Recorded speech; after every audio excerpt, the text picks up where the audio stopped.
Hi, I'm Andrew Nelson. I'm really glad you could join us. And whether you're here in person or watching online, we want you to participate in the discussion. To facilitate that, we'll be using Slido.com, a simple, interactive platform for live Q&A and polling during events. So here's what you'll need to do.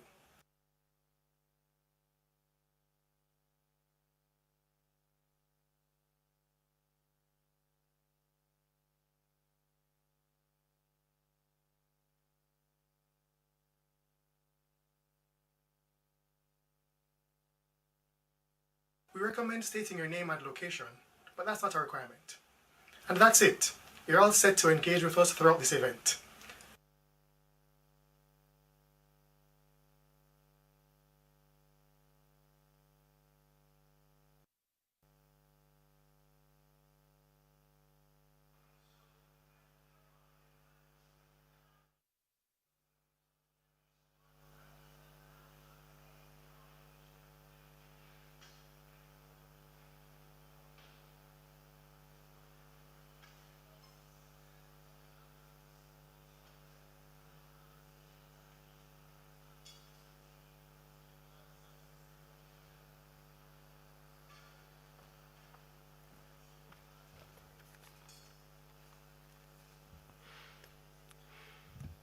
Good evening, ladies and gentlemen.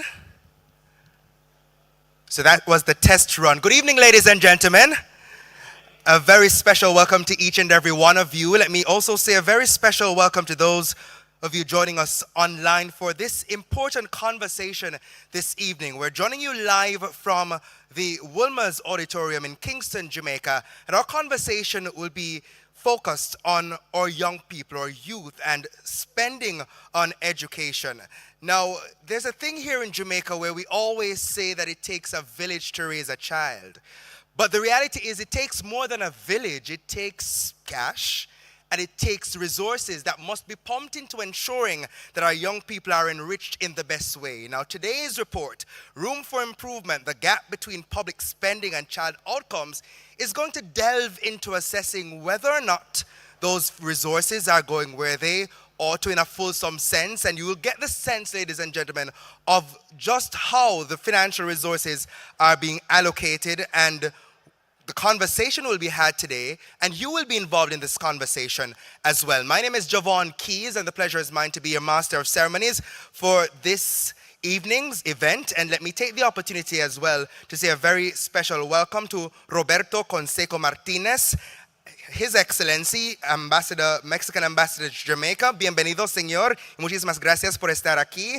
Let's also say a very special welcome to Olga Isasa, who is the UNICEF representative here in Jamaica and the UNICEF team overall. And it's very important for me to note that the team at UNICEF, they were the ones who commissioned CAPRI, the leading think tank in the region, to execute this report, because they found it very important to have the conversation about what we are going to be discussing today. And you'll hear a lot more about our findings, of course, later on. Let me also take the opportunity to extend a very special welcome to the CAPRI board members and the executive body, including Stephen Facey, chairman of the CAPRI board. Let me ask you to, I should have done this before, but you can put your hands together for the persons who, as I call their names. So, of course, His Excellency, of course, Olga, of course, the CAPRI team, including Stephen Facey, chairman of the board and chairman of Pan Jam Group, along with Dr. Damian King, executive director of CAPRI.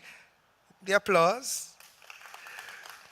Let me also say a very special welcome to Dr. Stephen Carr, representing the Ministry of Education, Skills, Youth and Information, and other ministry representatives. Here I see the team from NCEL and other agencies in the room. Let me also say a very special welcome to Mr. Taron Francis, Chief Fiscal Economist and Fiscal Policy Management in the Fiscal Policy Management Department at the Ministry of Finance and the Public Service, the nation's purse. Put your hands together for the gentleman, please, along with other representatives from that ministry.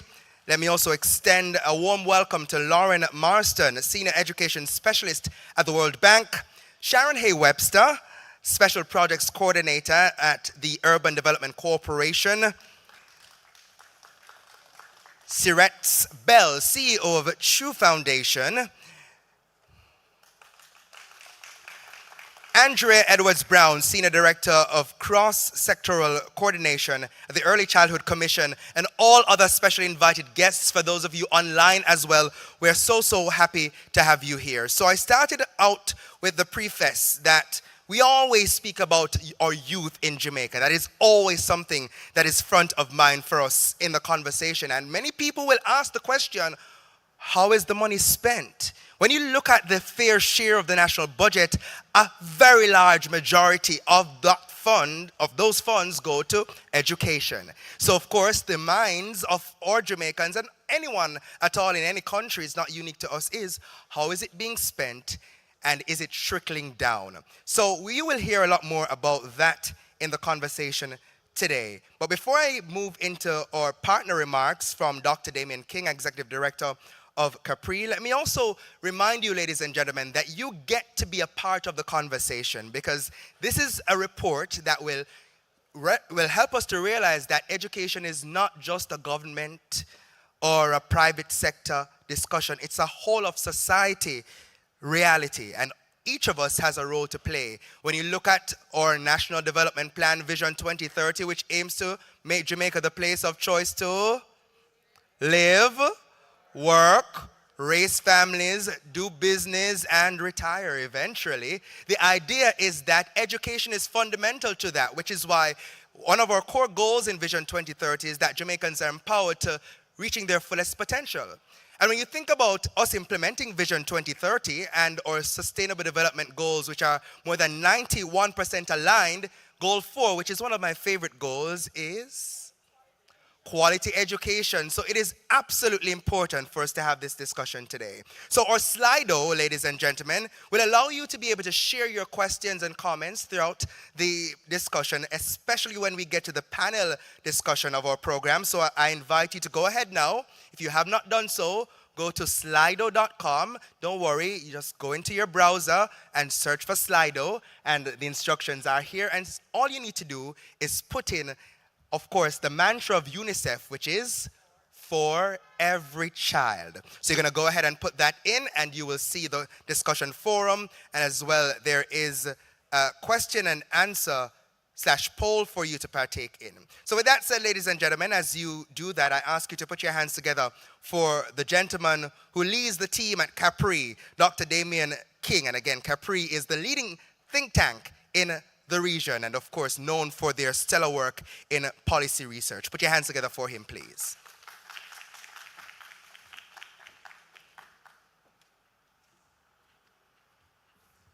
Thank you, Javon. Good evening, everyone. One of the whiz-bang technologies that natural science has come up with recently is gene editing.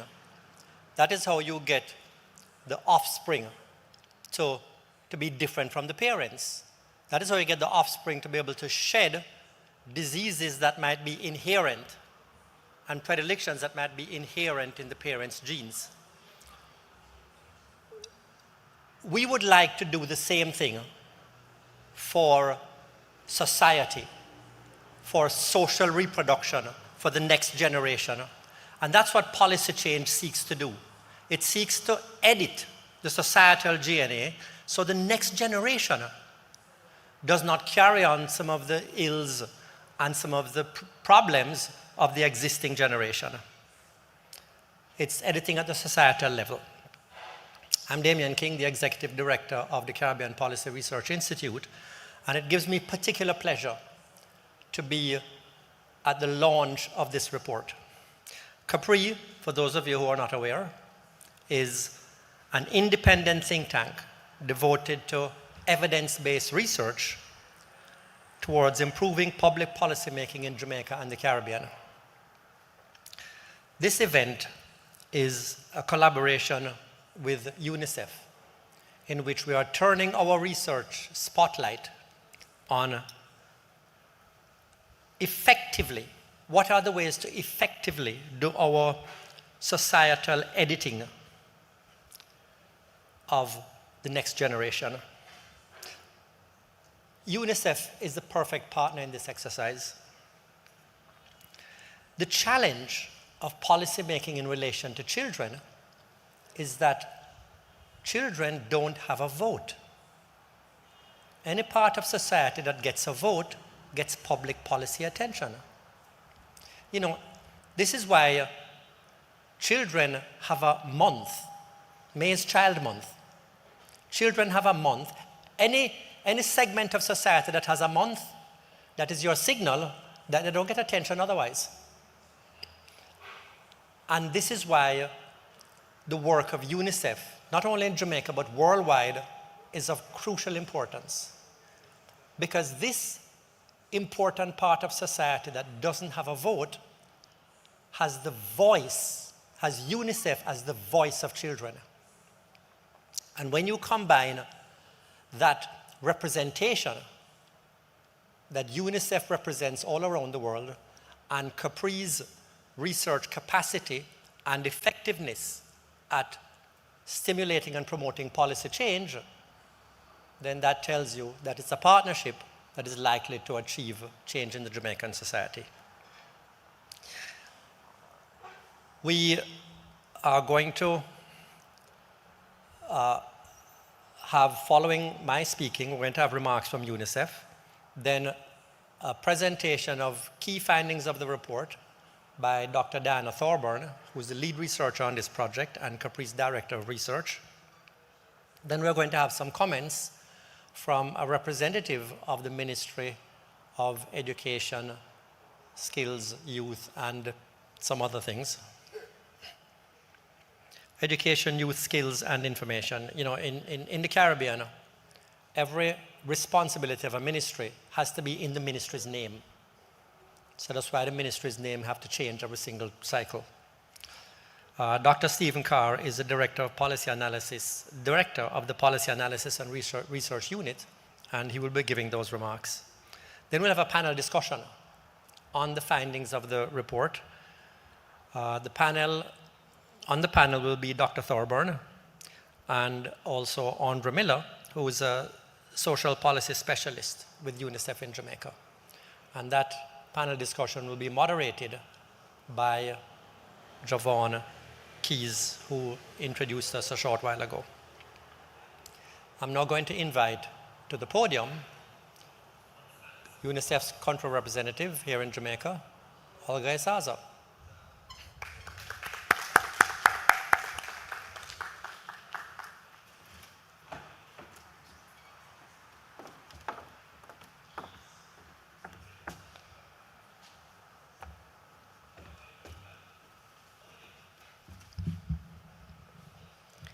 Good afternoon, everyone. It's a real pleasure to be here.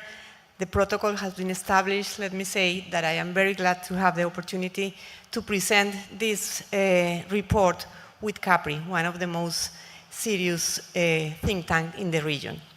So it is a pleasure to be with you for the launch of the Room for Improvement, the most thorough examination of child-focused public expenditure in Jamaica in 2 decades. Let me begin by thanking the government of Jamaica, the Ministry of Finance and the Public Service, the Planning Institute of Jamaica, the Ministry of Education, our partners, Capri, and all of you here this evening for engaging with a question that is absolutely critical. How can every dollar that Jamaica invests in its children work harder for them? This study starts from an important premise. Jamaica has made a sustained effort to invest in its children. Over the past 9 years, the country has protected social spending and allocates to children a share of the national budget that is comparable to many high-income countries. Education has been treated as a priority, and programs such paths have cushioned the impact of poverty on children, including during COVID. At the same time, the evidence is sobering. Children remain consistently poorer than the national average, and rural children poorest still. Despite high level of investment in education, learning outcomes have not improved at the pace we would hope, especially for boys, children with disabilities, and adolescents out of school. In areas such as mental health, child protection, nutrition, and housing, gaps in services and outcomes remain significant. Why then does it matter to measure public expenditure on children? because what we cannot see, we cannot manage. Today, Jamaica does not yet have a system that routinely shows how much its public expenditure actually reaches children. Budget data are not disaggregated by age or beneficiary group. And in many sectors, a large share of what we describe as a child-focused spending is necessarily devoted to compensations and core operating costs, leaving limited fiscal space for other critical program inputs that service and system for children require. This is not unique to Jamaica. Many countries have discovered that their public finance management systems were never designed to make children visible in their budgets. The result is that ministries, permanent secretaries, and parliaments must take difficult decisions on the basis of partial information. When we measure child-focused expenditure more clearly, three things become possible. First, we can see whether public resources are aligned with the structural challenges children face: poverty, violence, mental health, geographic inequalities. Second, we can verify whether the commitments made to children are backed by realistic and traceable budgets, and whether those budgets are sustained over the time. Third, we can have a more honest conversation about trade-offs, not only whether we are spending enough, but whether we are spending in the right places, at the right time, in a child's life, and in the right way. What CAPRI and UNICEF have done together is to build from public data the most complete picture currently available of how Jamaica is investing in its children across 8 sectors.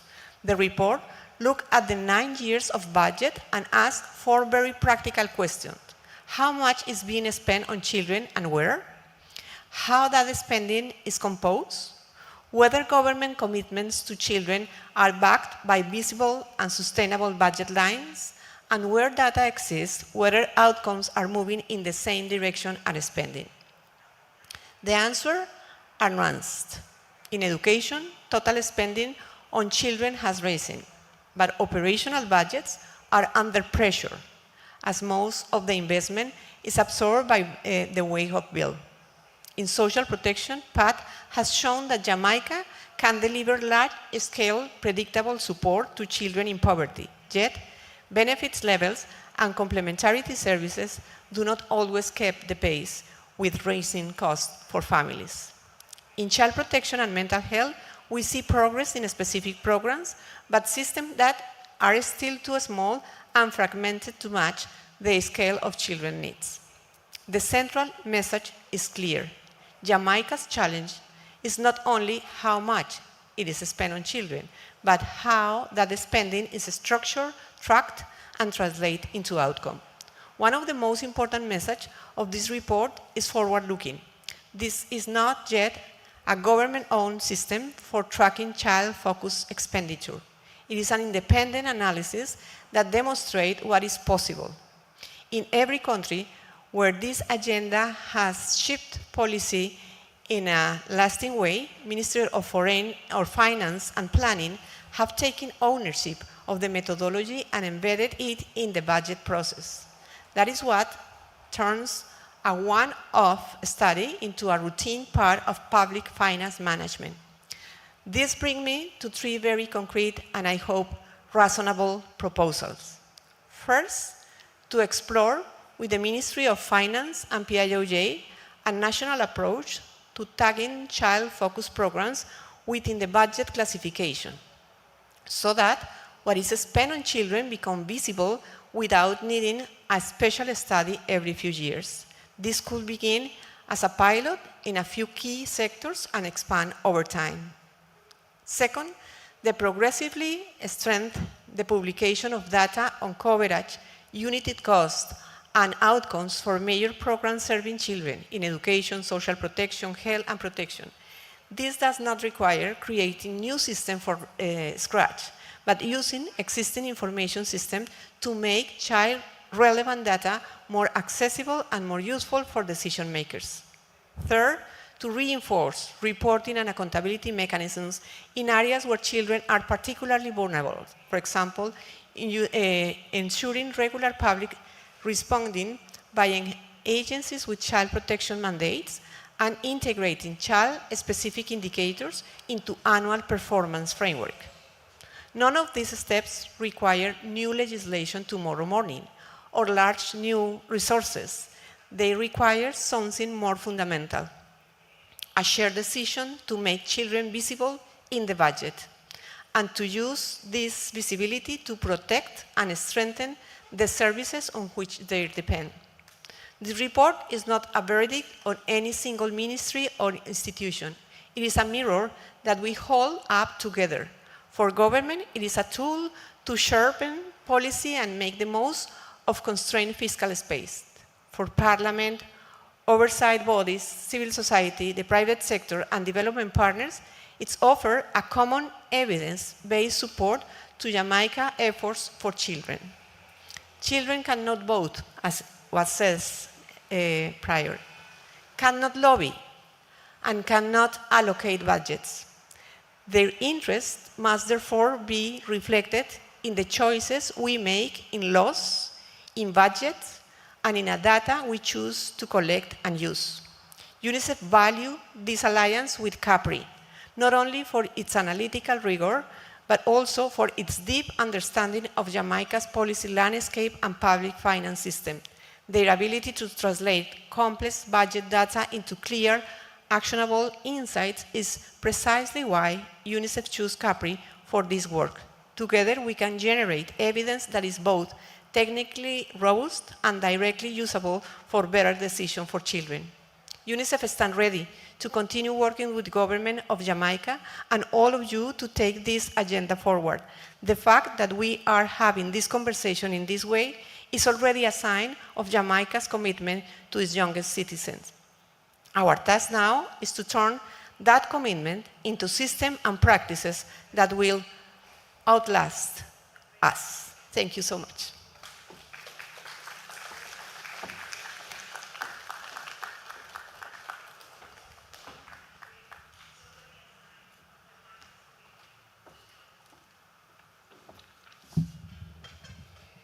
Ladies and gentlemen, another round of applause for Olga Isasa, or UNICEF representative here in Jamaica. And let me also say congratulations on your new appointment, as in short order she'll be going to become the Deputy Regional Director for UNICEF in the Latin American Caribbean office. So congratulations to you on that appointment. Y buena suerte a usted. Let me also take the opportunity as well to say a very special welcome to the Mayor of Kingston, His Worship, Andrew Swaby. We thank you so very much for joining us, sir. And let me also say a very special welcome to our listeners on Nationwide 90 FM all across Jamaica. We're so happy that they are able to be here to hear the findings, which brings us nicely into why we're here, ladies and gentlemen. So all of this research has been done, and as you heard, Dr. Diana Thorburn, lead researcher at CAPRI, is going to be coming to give us a sense of what the findings were in this very important research, Room for Improvement, the gap between public spending and child outcomes in Jamaica. This is also my reminder to you that the Slido is up and running. So during the presentation, if you have any questions, any burning thoughts, you can use the Slido, and reminding you that it's for every child. That's your access code. So for those of you online listening on the airwaves and in the room, that is your opportunity to write down those questions, share them, and we will see how best we can go through as many of them as possible. So with that said, ladies and gentlemen, put your hands together for Dr. Thorburn as she comes forward to give you the findings.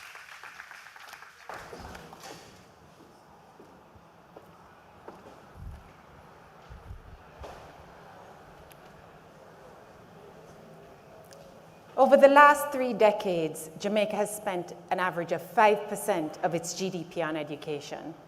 In 2023, that figure amounted to 19% of our total GDP.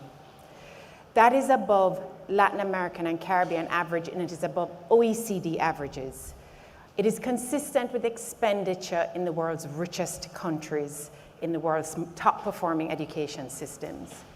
We are allocating a share of our national income to education at the level of rich countries.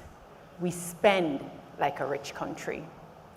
And yet, a child entering school today in Jamaica can expect 11 and a half years of schooling, but will learn only the equivalent of 7 of them.